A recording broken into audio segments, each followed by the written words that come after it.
All right, welcome to Spoiler Kings. It's Brian the Grizzly here with Tank Kramer. We got Brand Man Brandon, because if I'm here, he's here. And Zach Attacks Review is here. I appreciate you coming in, man. I appreciate you talking to all this stuff. We're going to go over our most anticipated movies of 2023.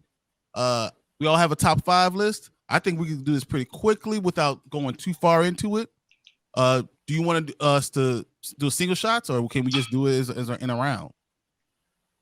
We can probably just do it right around. Okay. Yeah. So we don't have to be a big deal about it.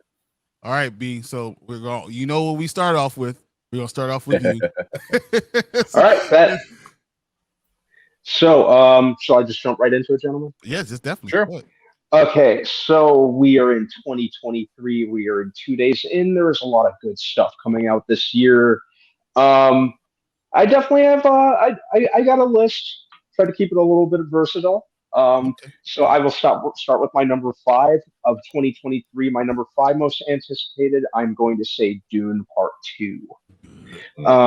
Really enjoyed the first Dune. Denis Villeneuve, I think is how I probably butchered his last name pronunciation. But great director. Prisoners, Enemy, Blade Runner.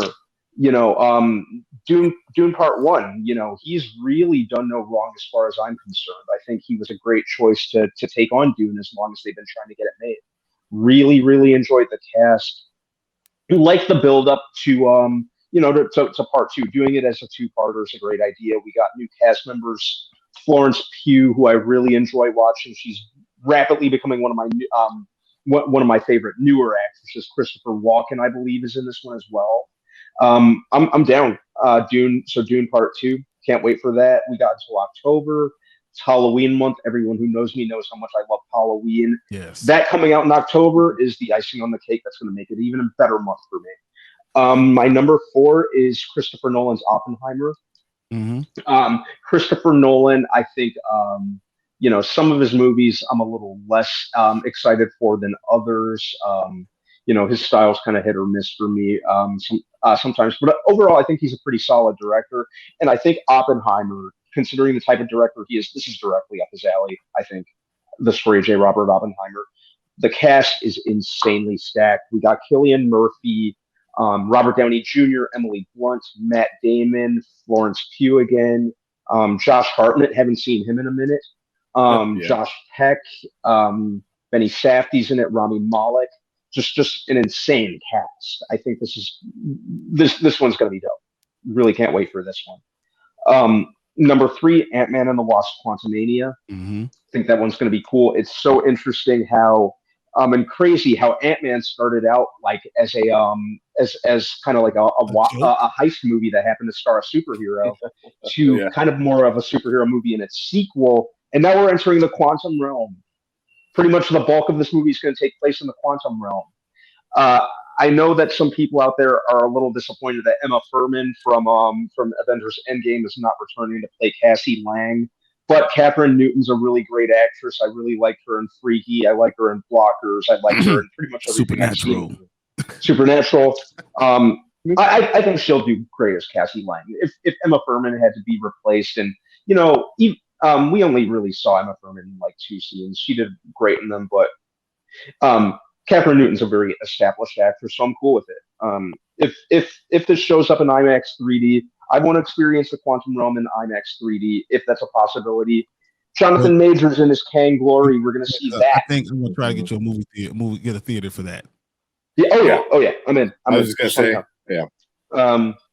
But yeah, Quantumania, that's my number 3. I think it's going to really, this is going to be the start of Phase 5. So we'll see. We got 5 weeks for that too?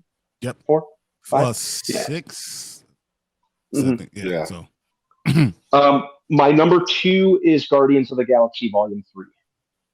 I think I'm kind of excited, yet I'm dreading it at the same time because according to James Gunn, someone ain't making it out of this one alive.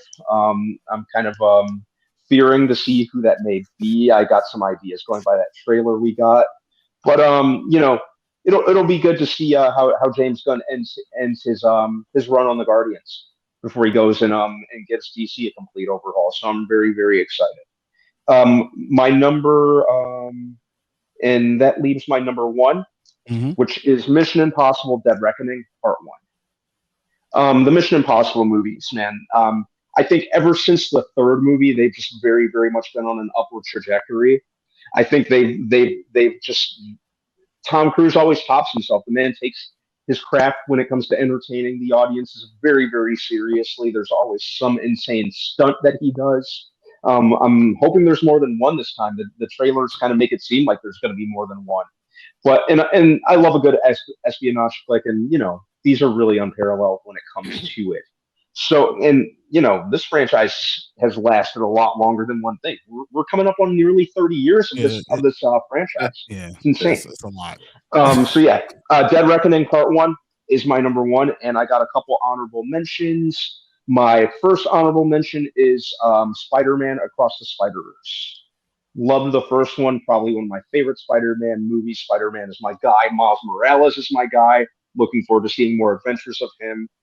So yeah, and it just looks like a complete trip, judging by that trailer we just got a couple weeks ago. My next honorable mention is going to be Barbie.